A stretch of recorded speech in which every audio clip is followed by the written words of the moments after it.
guys, welcome to the Calvary Chapel Salmon podcast. Today's a good day to record a podcast, so Hagen and I ran over to our studio and we're down here. We're recording one just for you guys. Hagen, how you doing today? I'm doing pretty good. Yeah, it's kind of weird because it's kind of cold out, honestly. Like, it's been so hot the last 2 weeks, and now it's just kind of smoky, which makes it feel like it's cloudy, and it's just kind of cold. So it just, I don't know, it's like a weird transition. For sure. But it's nice. It's much It's better. enjoyable. It's enjoyable, yeah. Yes. Played some pickleball last night. That was very enjoyable. Really? Just so nice out. Who won? Oh, we played so many games, but there were these people from Minnesota who had just moved here, and they were just playing on the tennis courts, which is kind of embarrassing for them. Hopefully they don't watch this. But so we offered, like, hey, you can use our pickleball nets because there's different nets for tennis and then there's a different net for pickleball. And so we let them do that. And they were like, oh, okay, if you want us to play with you, then we can play with you guys. And Like, we're like, no, oh. we're fine. We're like, sure. And so then Avery, my wife and I, we went over and we versed them. And they're engaged, whatever. Young couple. And man, the guy was so good. Was he? So good, yeah. We held our own the first game, but in the second game he smoked us. It was just like, because he like played around tennis. According to his words, he wasn't very good, but he seemed to have all the basics down.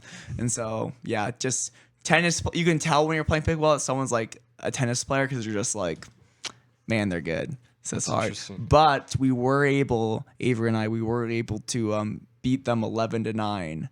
At like the last game we played, and then Avery immediately left because they wanted to do a rematch, but Avery was like, I'm out of here. So that's good. So we left on a high note. Well, quit when you're ahead, yeah. For sure. That's good. So that was fun, and yeah. You've been enjoying the outside, doing anything, Hagen? Just hiking around. Oh, wow. Yeah, Good. getting out quite a bit, so that's exciting. Nice. Yes. Well, this isn't the athletic episode of the Calvary Chapel Salmon podcast, Hagen. What are we talking about today? Well, Jordan, what do you want to talk about? I don't know. You've been given some pretty intense messages these past couple of weeks, Hagen, about marriage and sex and singleness and all that. And yeah, from we've been in 1 Corinthians 6 and 7 the last little bit, and really just digging into what the Bible has to say about these things, and have kind of taken a pretty just grab the bull by the horns approach, and honestly I've gotten a lot of really good feedback. It was kind of yesterday, this past Sunday, when we were in 1 Corinthians chapter 7 verses 1 through 16, we probably had first service at least 20 visitors, like at least like either new people or like family members from like out of town that are visiting, and it's just like, oh boy, this will be interesting. But yeah, I got some good feedback, and people are enjoying just hearing what God's word has to say about this stuff. And I had one lady from first service who's 84 years old, and she's been going to church her whole life, and she said she's never heard both last week and this week's message from these passages in 1 Corinthians just taught in such a way that's just like real. So that's super encouraging for me to hear. So yeah, for sure, because it's very relatable, and the Bible, something that's kind of been hitting me recently, is the Bible. We don't give it enough credit. It's like it speaks to so much that goes on in our life. Like it's so relatable. It's so down to earth. The Bible says something about everything. Like every issue that humans have. Nothing's quite as new or whatever as we think it is, and the Bible has something to say about it, especially something as important as marriage and sex and all that.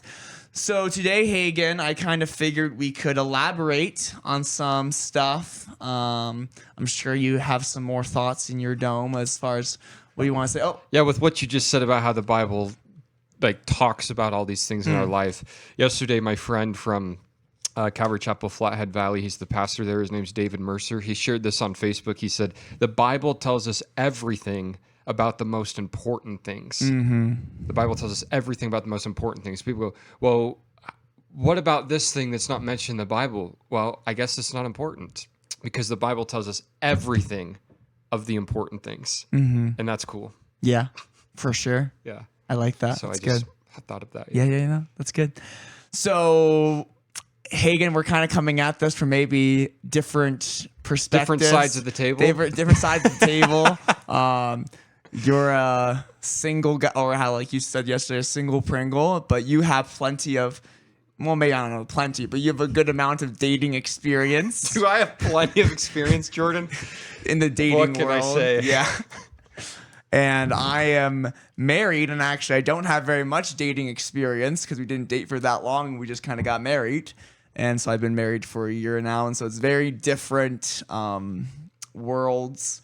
But my desire is to not have too many opinions, because you know what they say about opinions, Hagen? Everyone's got them. Well, yeah, but there's whatever. The joke is opinions are like butts. Everyone has them and they all stink. Well, But the more PG way is opinions are like noses. Everyone has them and most of them smell. sorry, we'll go up to PG. Well, Hagen over here keeping it PG. That's right. Yes. Yes. What can I say? So I try not to, at least my goal is not to have it be too many opinions, because, yeah, they're not the best. And so I just want to have this be very straightforward. Maybe a good place to start, because there's a lot of things we could talk about, unless you have something that you want to say right off the bat. No, get us going. Then I'll Yeah, chime so it's in. like I could think we could like maybe do this almost in stages, as far as talking about singleness, then talking about dating, and then talking about marriage, kind of like in that progressive order. So like thoughts on singleness, thoughts on dating, thoughts on marriage, because those are all very different things, and I think the Bible has different things to say about each of those stages that people could be in. Yeah. So singleness, that's probably the thing that's talked about the least, as far as my experience in churches. There's a million messages on being married. There's a million messages on whatever being in a relationship and how that should work. There, you don't really hear many messages about being single.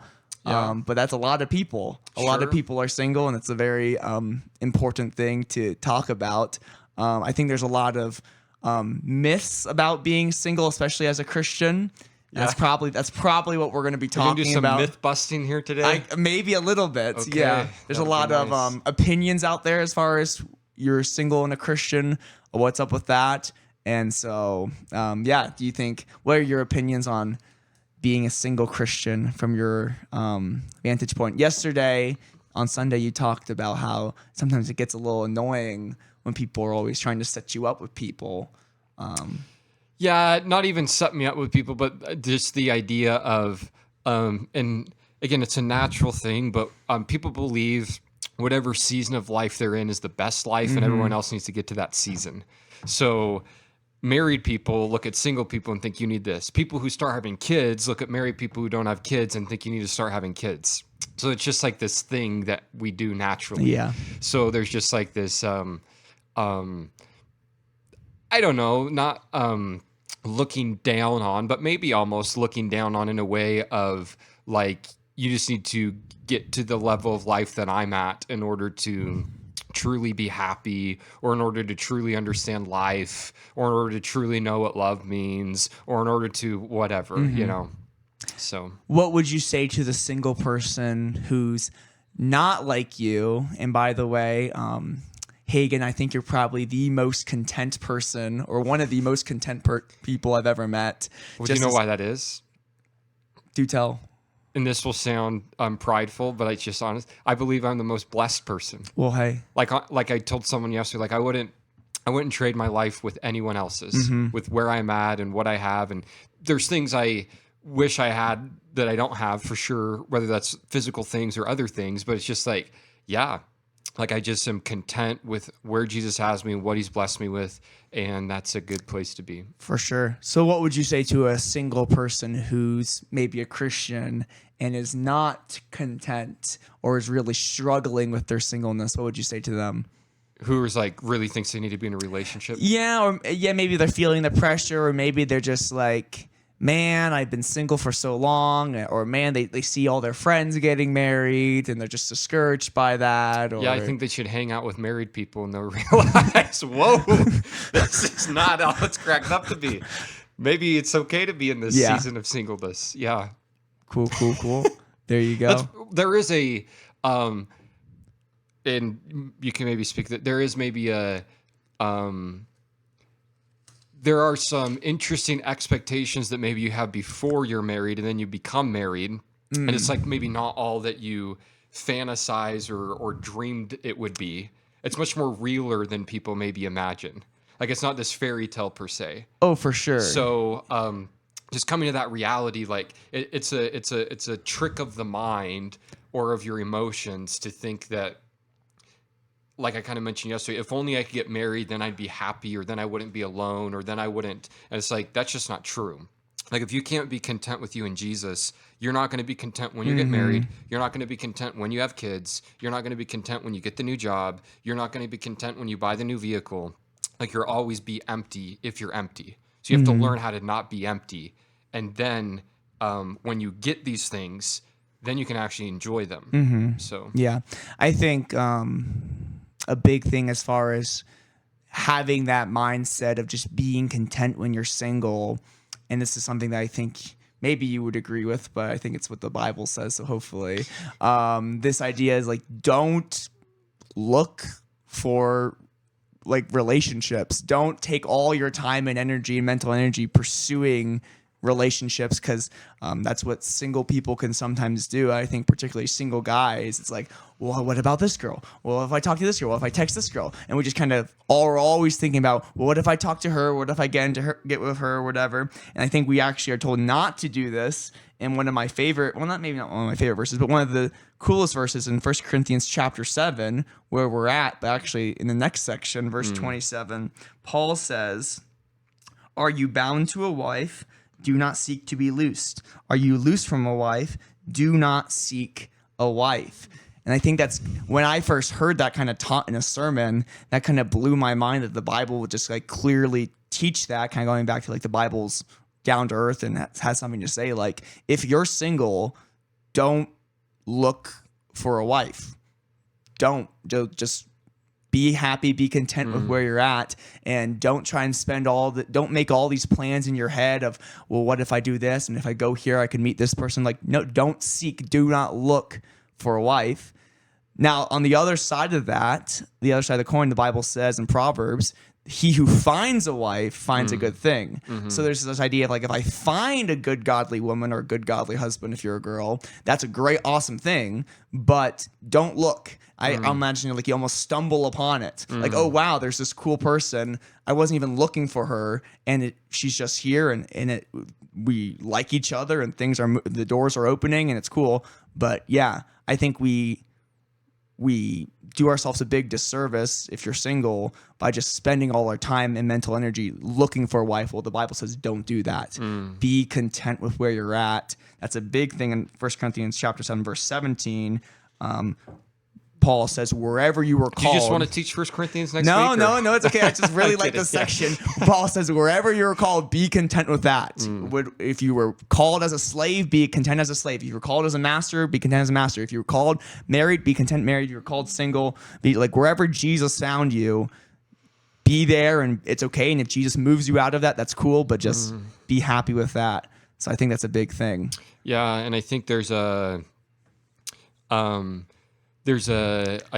tension of mixed messaging that exists of like, you got to put yourself out there. You got to be proactive. If you just neutrally go through life, that's how you're going to end up being 28 and single or something like this, you know. No. Hell on earth. And 28 and single. I think that I think that Christianity and conservatism recognizes what they believe to be a problem in this next low millennial Gen X or Z or whatever the heck you are generation of like it's a true fact statistically that people are waiting longer to get married. And they see that as like a problem. So there's this push from the church kind of to, you need to get married quickly, you need to get married young, and that's the solution because we've seen this kind of development go over.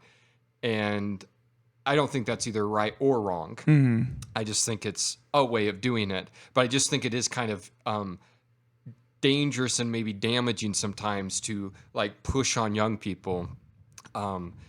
If you try to just focus on a career or on ministry or on how you just want to serve Jesus, and you're not actively trying to find someone that you can make a family with, then you're selfish. Like, I just don't believe that. For sure. Yeah. Yeah. I guess the Bible would say don't actively try and find that. Just let it happen to you. Here's a hot take from me, Hagen. I want to hear your opinion because I hear this a lot. This kind of goes off of what you're saying as far as like the pressure to put yourself out there and to pursue someone, ask a girl out or whatever. People will say things like, and this is just from a guy perspective. I don't know what it would be like for a young single Christian girl because I'm not that. But it's just the guy perspective of like, there's the pressure. Maybe it's even more for a single young guy because there's this mindset of it's the guy's job to pursue. It's the guy's job to pursue. Young Christian girls maybe are even told, maybe, I don't know, or maybe there's a pressure, don't pursue the guys. They should be pursuing you. And if you're a young Christian guy, it's your job to pursue. And I think that's a very real pressure, and I don't think it's a biblical pressure. I think the Bible actually kind of teaches something else. I think the Bible teaches us that there should be like a mutual pursuing. And where do I get that? I get that from the story of Ruth, a really, really good story. And in the story of Ruth, you have Ruth and you have Boaz, and it's kind of a love story. And Ruth meets Boaz, and the first thing to happen is Boaz is aware of Ruth, and he approaches her first, but he doesn't do anything romantic. He's just nice to her. He's just like, hey, Ruth, if you want to, you can glean in my field or whatever, and don't feel like you have to go to other places. He's just polite and nice to her, and that's cool. And then the next thing to happen, or the next stage of the story, is Ruth goes and basically proposes to Boaz, which is kind of maybe a shocker for our modern Christian mindset of like the girl proposes to the guy. And we would look at that and we'd be like, ooh, that's kind of cringy, the girl proposing to a guy, and we'd fight against that. But it's like, well, Ruth definitely proposes to Boaz, and at least in the romantic sense, Ruth makes this big first move and pursues Boaz, and obviously it works out. Uncovering the feet. Well, yeah, uncovering the feet and then saying, hey, take me under your wing and let me be your whatever wife. So what do you think about that? The whole should men have to pursue first, or is it whatever, or is this more of a mutual thing? I definitely think it's mutual is a good idea to look at it. You got to think about it like any other relationship. Like the people who I'm closest with as friends right now in my life, when I first encountered them, like my first interaction with them, I wasn't like, you're going to be one of my closest friends in 2 years. It just happens, right? You just meet people. You meet a lot of people, and some people stick around and you get close with, and some people you don't. And I'm pretty sure you can kind of apply that to in this sense as well. It's like you're just like going through life. You're just meeting people, and some people come in and you get to know them and they stay. And then one day you go, I like you so much, I'm going to marry you. Yeah. And you just make that choice but you don't like see someone, like there's just this weird pressure of like wife hunting. Yes. And it's like, I need to find a wife, so I'm asking this girl out because she might be future Mrs. Miller. And it's like, stop with that pressure. Yeah. Like, no wonders this isn't working out. Like, that's way too much pressure. How about, here's someone I bumped into as I'm going through life, and I'm just going to really just get to know you more. And either we're going to get to know each other more, we're going to naturally come together, or we're going to get to know each other more and we're going to naturally come apart. And then eventually you need to decide, okay, this is, for lack of a better term, wife material or not. But I don't think that's step one at all. Yeah. Like, you just need to be free and open-handed about it, and not like this pressure of, oh my gosh, I might be sitting across the table from my future spouse. It's like, just relax. Yeah. I kind of thought of it as almost like a little given, I don't know how to describe it, like give and take game. Like in my experience, it's like, okay, I meet this girl in Bible college, and it's like, I'm not thinking she's going to be my wife. I don't think I even thought that. And we're just hanging out and we're friends. And then she makes it clear that she wants to hang out with me after class. She asked me, hey, can we go talk about this, whatever, Bible question? She wants to ask me Bible questions. And so we do that, and it's cool. And then we do that again, and it's cool. And we do that again. And I kind of notice, she's not asking other guys to answer a Bible question. She's only asking me. And then I ask her if she wants to go hang out, whatever, in the evening, whatever, at the Bible college. And we go and do that. And so it's kind of like this. She does something, I do something, she does something, I do something, and it's just kind of like it's just growing. But the whole time it's just mutual. We're just kind of both building this up. It's not a, hey, I barely know you, but go out to dinner with me or be my girlfriend. Like, let me ask you out right now. It's just kind of like, oh, let's hang out here. And she's like, okay, cool. Well, hey, let's hang out here. It's like, okay, cool. And we just kind of keep asking each other, like with open hands, like you said, like, hey, I'm willing if you're willing, until it's like, okay, it's clear that we like each other. Like she keeps asking me to hang out with me. It's clear she like, so like then at that point it's like, okay, well then we move forward with that, and from there it goes. But I'm sure you got that a lot though, right? No, clear that girls like no, you. no, and that helps a lot. I was like, there's something different about this. She's not giving me like these weird side eyes all the time. She seems to enjoy being around me, so that's a good sign. Yeah. And I don't want to make this about me, but going back to your question that you asked me about the guy pursuing or not, as a Christian guy, now paint this picture. You're a Christian guy. And now you're a Christian guy who's a pastor of a church, and you have ladies in your demographic that attend your church. That what? How are you supposed to engage in that without it being weird? Because it's like, and this is the hard part about the whole being nice thing, because that's where like you just need to keep. If you keep getting closer, you can start discerning of, is this just nice because we're just like chill? Or is this like nice because it's like nice, right? Yes. Because it can be confusing. It's like, oh wow, she came up and asked for prayer. This must be, and it's like, or she just needed prayer. And that's where it can be kind of confusing. And that's where, I believe in my own situation and position, where I have to be extremely careful, because at the end of the day, and maybe I put way too much pressure on myself, but like I see my relationship with people that come to my church, like I'm a pastor first, and I don't ever want to abuse that. And how weird would it be if you just came up for prayer and the pastor misread things and he goes, do you want to go out to dinner? It's like, oh, no, I don't. I just want you to pray for me. Yeah. Because that's your job. Because you're my pastor. Yeah. And it's like, oh, awkward. Yeah. Yeah. Yeah, that's hard. That's So it's an definitely a interesting different position I have myself in. You're definitely in a different kind of position, and maybe that's why there's value in people, I don't know, outside of the church, but who knows? Yeah. Marry an unbeliever. That'll be good. No, golly. Even outside of our church. Yeah, yes. outside of this. That's circle. right. Let's see. I kind of want to say something as far as pursuing, and this is completely my opinion. So that's It's good. I, not the Lord. Exactly. It's I. This is Jordan, not the Lord.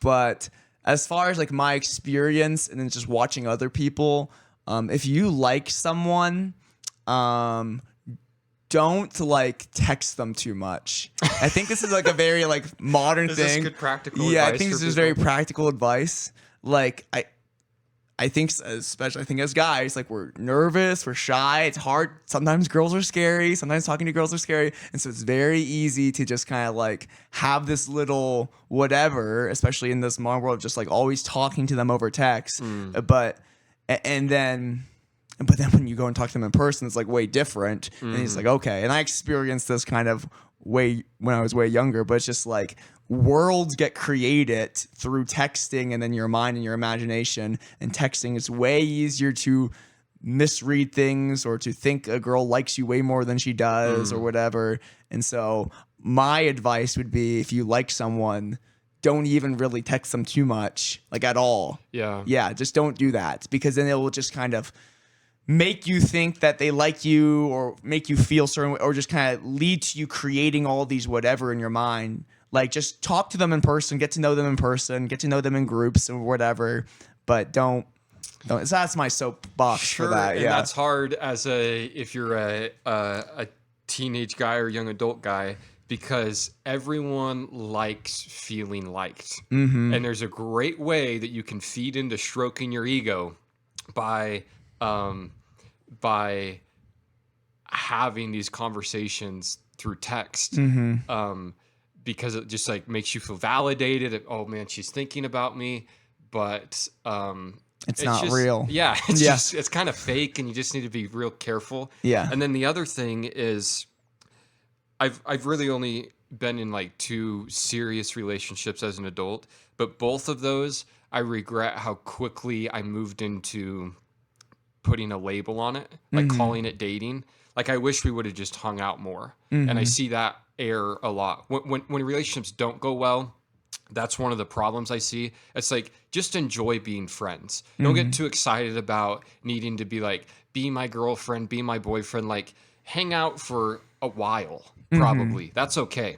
And it's okay if people are thinking Whatever. like if everyone else around you sees it happening, that's okay. But don't feel this pressure of like, we need to, because like almost like sometimes as soon as you define it, it gets weird. It's like, just be friends for as long as possible, and then you can become I don't know if the word's exclusive or whatever you want to say, but like enjoy. Don't rush to the next season so quickly. Yeah. And I think that kind of makes me think of this big thing that we hear a lot as Christians, and this is where it might get a little controversial for us, Hagen, as far as this whole idea of people when they talk about dating, and maybe this is when we'll move into the next stage or whatever, when they talk about dating, the idea is like date to marry, date to marry, date to marry. And I think that's true, but I like maybe attach it to what you just said. It's okay. How do I want to say this? It's okay to like a girl and to hang out with a girl and to not even be thinking about marriage and to just do that, and to just be okay. And maybe that would be frowned upon because it's like, well, if you're, and people get weird with their definitions of dating, but like if you're dating a girl, you need to be thinking about marrying her because you don't want to just be dating for fun. And like, sure, yes. But like, I guess the whole point is like, take the pressure off. Like, it's okay if you're in high school and you like a girl and like you want to hang out with her, and like that's okay. That's okay. And sure, there should be, and we can talk about a whole lot of like limits and boundaries in our mind as far as what you do physically. Sure. But like, it's okay to like a girl and whatever. What do you think about that? No, I agree, and I think it's can be damaging or detrimental to say that, because what happens is when you hear your whole life date to marry, date to marry, date to marry, and now a guy's asked you out on a date, you might think, now I'm going to marry him, or now I have to marry him because I've just been told date to marry. When in reality, and I know, I don't know why I don't, it's literally just like the construct of this word that I don't like, and it's like the word court. It's like, I don't even know what that means. Like, you're courting someone. It's like, are you homeschooled and make your own clothes? Like, what are you trying to tell me here? Yeah.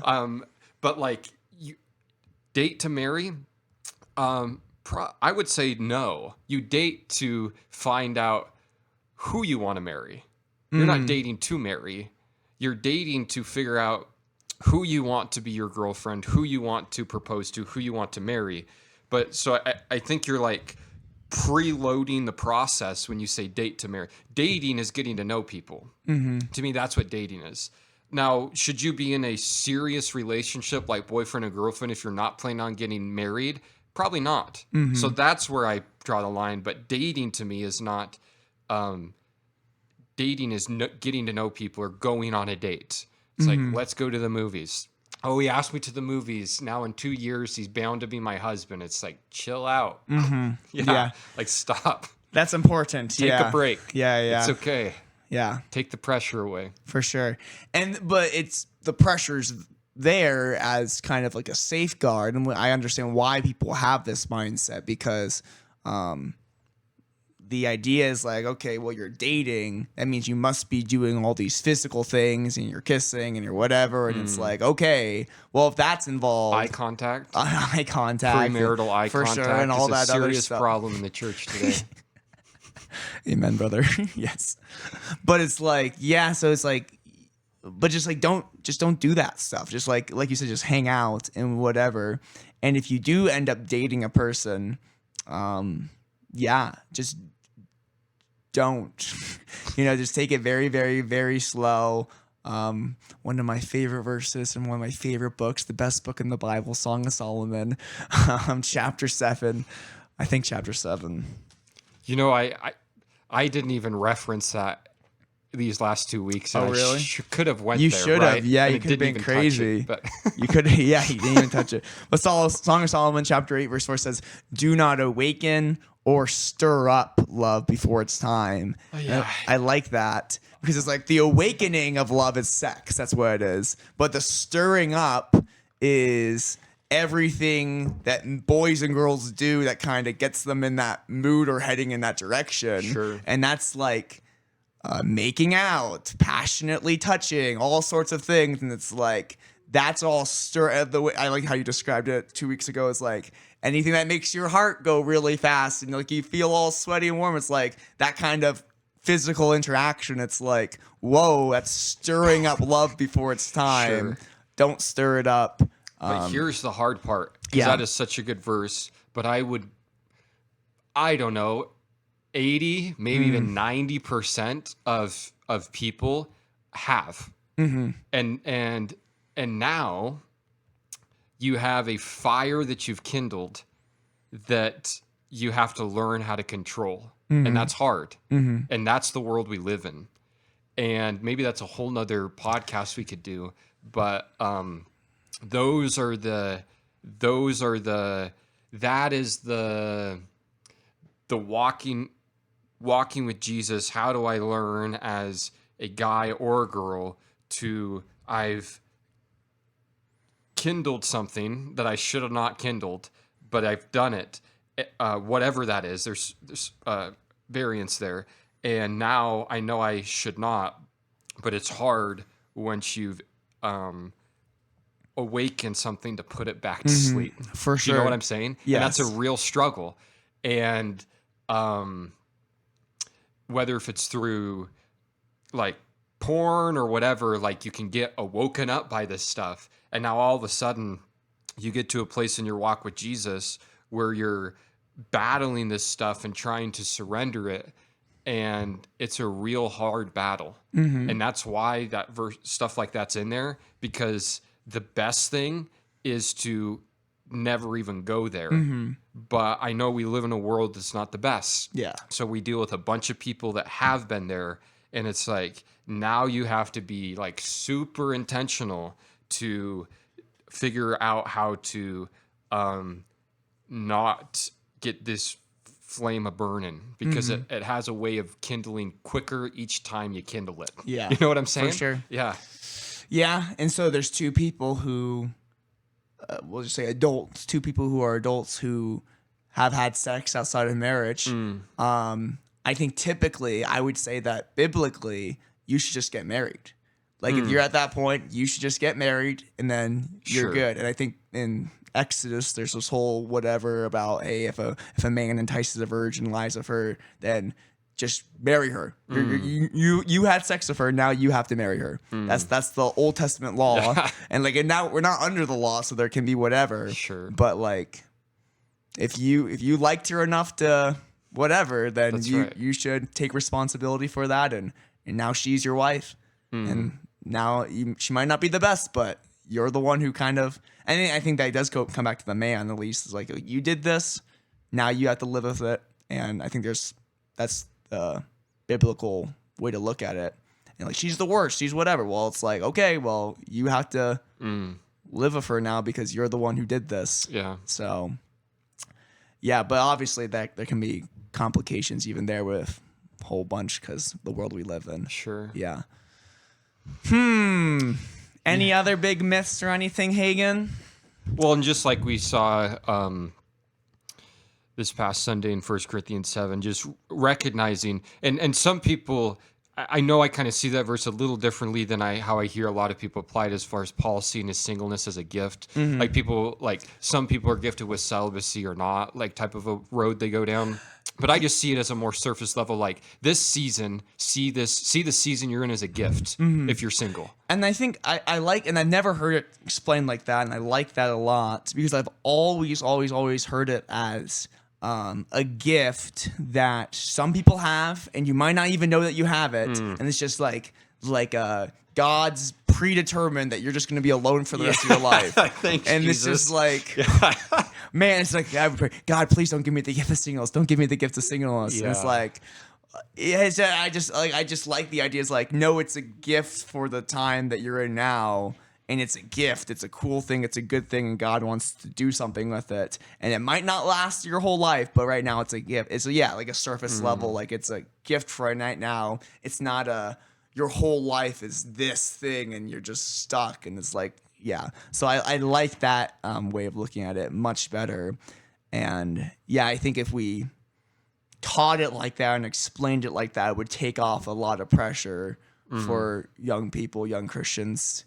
It's like, I don't need to prove that I don't have the gift of singleness. I can just kind of live my life. And if someone comes along, great. If I find a wife, great. But I'm not going to spend all my time and energy seeking. So, and like I brought up a little bit yesterday as well, if you are in that season, use that season to,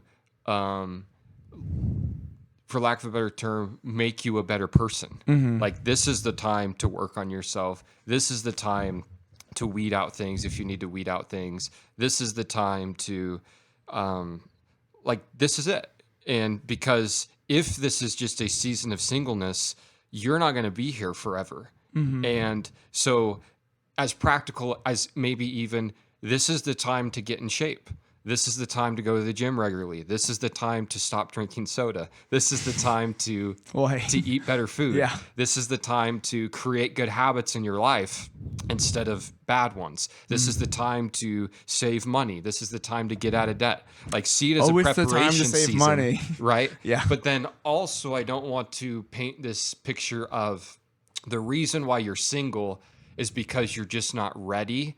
And then if you could just be good enough, then God would allow you to find someone. That's not my heart on that at all. So don't see it as I need to jump through these hoops to be good enough. And then once I'm finally ready or mature enough, then God will send me someone. I don't quite buy into that. But it's like if you're single anyway, you might as well be using that time to get a good solid base and foundation in the life that you are living now. Because it'll just make it so much more easier when you attach to someone. Yeah. What do you think of the idea of like the one? Like every person has the one God's given you, like the one who you're going to marry or whatever. Yeah. And it's like destined. Well, I don't like it. See, I do like it. Oh, okay. I understand the logical issues with it. I fully understand the logical issues of it, but I like the romantic idea of it. It's very romantic. So, and I like the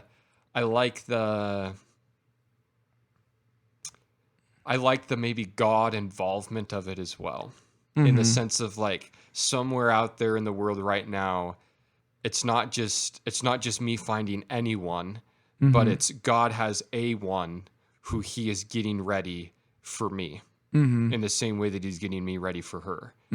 And maybe that's too specific or too romantic or too fairy tale-ish because then the argument is, well, what if you marry the wrong one? Exactly. Then I what? think it just gets weird. So, yeah, I've just never seen it not be used in a weird way. Like that's very sweet and nice, and I think that's good.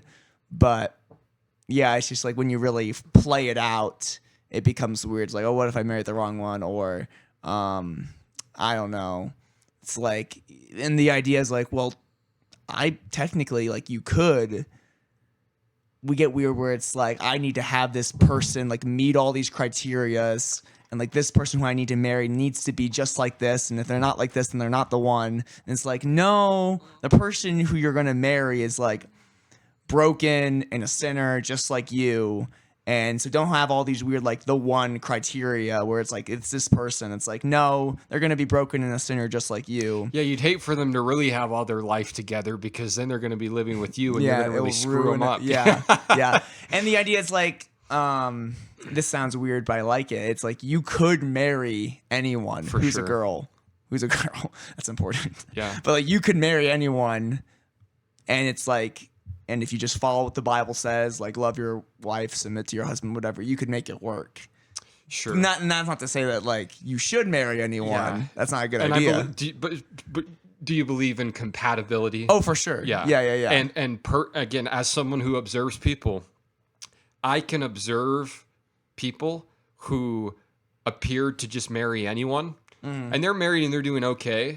But I can observe people that are like, for lack of a better term, meant for each other. And it's like, that's really cool. Like really cool. Yeah. And there's one couple, particularly in our church, that I just really adore in that way. It's like, you guys are just, they do a business together. They just like, they have to live together. They work together. They're just such a good team. It's literally not two separate lives. It's the two becoming one, pursuing a goal. And she just adores him and he just adores her. And they just have two kids. It's just like, it's great. And I know it's not all, it's ugly sometimes, I'm sure. I'm just from the outside looking in. But it's like, that's what I want. And not to be judgmental towards anyone, but I see other couples that honestly, it's two separate lives that are being lived. And you live under the same roof and you're married, but you're doing your own things. And I don't want that. And I get to choose that because I still have a choice because I haven't played my card yet. Yeah, right? for sure. So it's like I can be careful about that when I am looking for someone to say, I really want to find someone in which our lives are going to come together and we're going to be able to just run and do. Would you say that any marriage has the potential, though, to be that first example that you described? Like if both parties are for it and they both work and they both are pursuing God, that all marriages could be that? Probably, yes. If they, no matter what the difference some take more work than others. For probably, sure, yeah. Yes. But some take more dying to self than others. But if you can find a personality that is, it's much more easy or natural to come with yours, then it's just simpler maybe. But okay. I do agree that probably, yeah. The problem is that most people are just real selfish. Yes, that is the biggest thing in marriage, being selfish, yeah. At least for me it is. So, yeah. Yeah. Well, Hagen, you got anything else to say about, I guess, marriage? Are we still on singleness, or did we move through our list? I think we kind of moved through our list. I think we kind of hit them all over the place. Let me see if my notes. You got anything on your notes? Let's see. I don't have notes. Oh, that's good. You just free. I'm just winging it That's here good. Today. I have something here as far as what compatibility, figuring out each other's love language. I think this is maybe like a marriage stage, but kind of leading up to marriage. Like there's that cheesy book, like the 5 love languages. Sure. I think and it's a good book and it's good to read. Maybe it gives the idea though that like you're just like stuck with like these love languages for the rest of your life. And I kind of like spiritual gifts. Yeah, it's like no, I think they change over time. I think that what makes you feel loved or what makes your spouse feel loved does change over time, and just like being aware of that and figuring out ways to just love them in the way that makes them the most feel loved, and just being aware of that because. Yeah, it's not like I will always love words of affirmation the most for the rest of my life. Like, no, I'll go up and down depending on the season I'm in and just working with that. So that's what. So what is your love language? Ooh. Physical touch. What's the others? There's like words of affirmation, physical touch, Quality gifts, time. Quality time. I like quality time. I don't know. See, quality time is mine. For sure, yeah. Oh, is that obvious? Yeah, I know. It's like that. I value my time very much, and I don't spend time with people that I don't really like in like a personal sense. Yeah. So it's like if I'm spending time with you, it's because I care about you, and if you're going to choose to spend time with me, like that means a lot to me. Yeah. And so that's like a big deal. I think quality time is probably a big one for Avery, and I noticed that more and more, like just sitting down and watching the show or just doing stuff together it's not like the biggest deal in the world for me, but I realize more and more that it is a really big deal for her. And so it's not like I don't want to say I don't want quality. Like, I appreciate it. Gifts are nice. Yeah, see, If anyone wants to. I don't like, it's not that I don't like gifts, but people can buy me gifts and I don't interpret that with like you care about me in a way that if you would just be like, do you want to, an example that was brought up, like, before summer's over, would you like to go camping with me? Like, oh, Jordan must love me because he's asked me this question that involves quality time. So it's like, I that's a didn't big even deal. think about that, but yeah. And I that's just wanted way to go more camping. valuable than you saying, hey, I bought you an Apple Watch. You're like, cool, I could buy my own Apple Watch if I wanted one, but I'd rather just know that someone wants to spend time with me. That means a lot. Yeah, there's value there. Yeah. So it's obviously a mix of all for everyone. And what's the fifth one? I feel like we only did 4, but there's probably way more. Yeah, I don't really know them all. I've never read the book. Yeah, it's a good book. I think it's a good Words concept. of affirmation. Because the problem is you just think whoever you're dealing with has yours. Yeah. And you're just frustrated because you're like, I'm buying you all these gifts. What do you want from me? It's like, I want you to just sit down with me and enjoy some time together. It's like, oh, I thought I needed to like buy you all this stuff. And it's like, no, I don't care about the stuff. I just want time. Or I'm spending all this time with you. It's like, well, wouldn't it be nice if you bought me some chocolates once in a while? And it's like, I can do that. But you don't know it unless you tell someone. You got to figure this stuff out. Oh, and man, that's just the Hagen, weirdest that's the thing. secret right there, communication. It's like, and I don't know what it is. It's Satan is what it is. But it's like, how can people who love each other, who are living together, who are married, like not be able to communicate on the simplest of things? But it happens all the time. It's like, just let me know. I don't really like it when you do that. Thank you for letting me know. Maybe I'll be more intentional about not doing it. It didn't even cross my mind. I don't like it when you make fun of me about this thing. Had no idea, right? I didn't know when I was making this joke every time that it was making you feel bad. Like, thank you for letting me know. Yeah. But to just be like, it's like, that's getting nowhere. It's just like pickleball. Communication's key. Communication's key. Is that how it's pickleball so works? key. Yeah. You gotta talk. I'd let your teammate because marriage is just like pickleball. It's not you versus them. You're on the same team. Wow. And you're versing another married couple, and you're gonna beat them. There you go. Even though they're from Minnesota and they're really good. Yeah. You're still gonna take them down. Did you invite him to church? No, but I was kind of like, I'm working Hey, it. I yeah. invited them to next Sunday pickleball. Okay, So, yeah, that's start kind there. of So, and he said, well, I got my work schedule, blah blah. He works for the fishing game, whatever. It's like, okay. So, but hey, if they come back, then we'll kind of work it up. Yeah. And like they figured out very quickly that we were Christians. Good So all these so, but so we'll get them. Yeah. Another person from Fish and Game or whatever going to our church. There's too many of those. We do have a lot of fish and game people, Yeah. it seems like, which is a good thing. I guess so. Yeah. Forest Service, Fish and Game, BLM, those government workers. They love it here. Yeah. Cool. Which is a big employer of the community, which that's why you see that reflected in those who attend church. So that makes sense. That does make sense. But you know what? We don't have any What? retired but not current cops. Oh. No cops come to Calvary Chapel. I don't know what that is, but Maybe because they are always pulling me over. yeah. That's maybe part of it.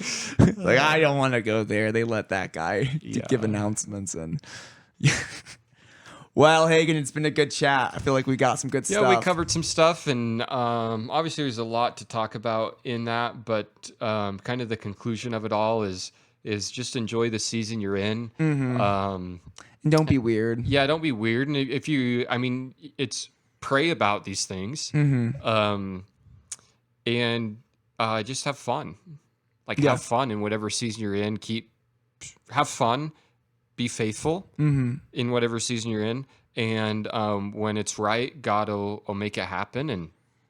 And honestly, I know we're kind of wrapping this thing up, but a great example of this in my life was my one of my old roommates and friend that I've had for quite some time, my buddy Josh, and he's about a year older than me, not quite a whole year, but almost. And marriage was something that I knew his heart always desired, but it just never really happened. And he's living with me, and we're roommates, and I've seen him kind of go through things, and literally out of nowhere, it just happens. It worked out in a way that kind of like we described it. Not getting weird about it, not having this pressure of I got to be asking all these girls out in order to, I got to be casting my line a bunch in order to hook one. Like, not that at all. But, and so that was just cool to see of how he was faithful in that season for a long time for him. And yet God was faithful at the right time to bring about the right girl.